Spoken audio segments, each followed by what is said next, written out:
В 2009-2010 годах мной было подано ряд заявок на проведение ряда пикетов в Витебский городской исполнительный комитет. Пикеты были совершенно по разным моментам общественной жизни, культурной жизни, я так сказал, молодежной жизни. Это, в частности, был пикет, посвященный Международному дню прав человека. Это был пикет, посвященный Новому году, когда я собирался в костюме Деда Мороза на площади Свободы в городе Витебске поздравлять граждан с Новым годом. По всем моим заявкам Витебский горосполком отказал в проведении пикета. Я прошел все внутренние процедуры обжалования, все суды, районный суд, областной суд, Верховный суд Республики Беларусь, все суды подтвердили, что Витебский горосполком прав в том, что запретил мне пикеты, и все основывали свой запрет на неком решении Витебского горосполкома. То есть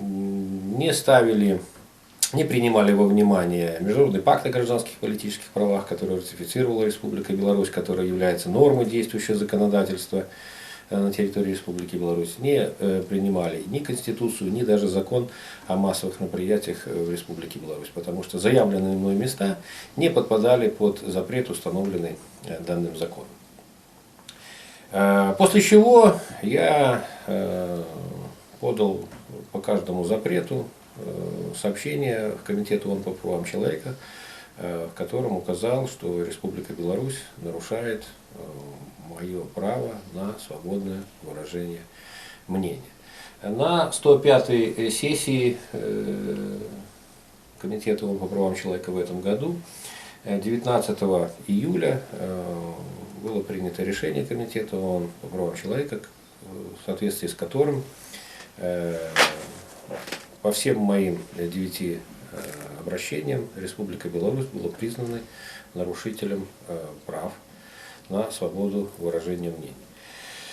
Нашей стране было рекомендовано привести законодательство в соответствии с Международным пактом, предпринять все меры к недопущению в дальнейшем данных нарушений, опубликовать данное решение и распространить его широко на русском и белорусском языках. Кроме того, комитет рекомендовал Республике Беларусь возместить мне те судебные издержки, госпошлины, почтовые расходы и так далее на переписку, которые были понесены ввиду того, что были нарушены мои права. Комитет рекомендовал это все сделать Республике Беларусь в течение 180 дней с момента принятия решения. На сегодняшний день уже эти дни прошли, решение до настоящего времени нигде не опубликовано, компенсация мне не выплачена. Мной было подано письменное заявление в Министерство иностранных дел Республики Беларусь, потому что в соответствии с постановлением Совета министров Республики Беларусь именно на Министерство иностранных дел Республики Беларусь возложена обязанность за контролем соблюдения Республикой Беларусь международных обязательств и способствование государственным органам, чтобы оно это все выполняло. Я нашему Министерству иностранных дел задал несколько вопросов, что и когда решение будет исполнено, и когда компенсация будет получена, и когда. Да? На что мне пришел не менее странный ответ, в котором министерство сказало: вы, говорит, обратились не по адресу, вы обращаетесь в Верховный суд, Генеральную прокуратуру, Витебский горосполком. Пришлось обжаловать это решение в Совет министров, потому что именно Министерство иностранных дел, еще раз повторяюсь, обязано осуществлять контроль за соблюдением международных договоров Республики Беларусь, а не Верховный суд, Генпрокуратура, Витебский горосполком или ЖЭУ номер 17 города Витебска.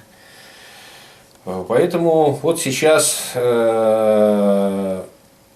такая ситуация сложилась в нашей стране, что наше государство не только не соблюдает подписанные и ратифицированные им же международные договора, да, но и всячески уклоняется от исполнения решений, принятых Комитетом по правам человека Организации Объединенных Наций.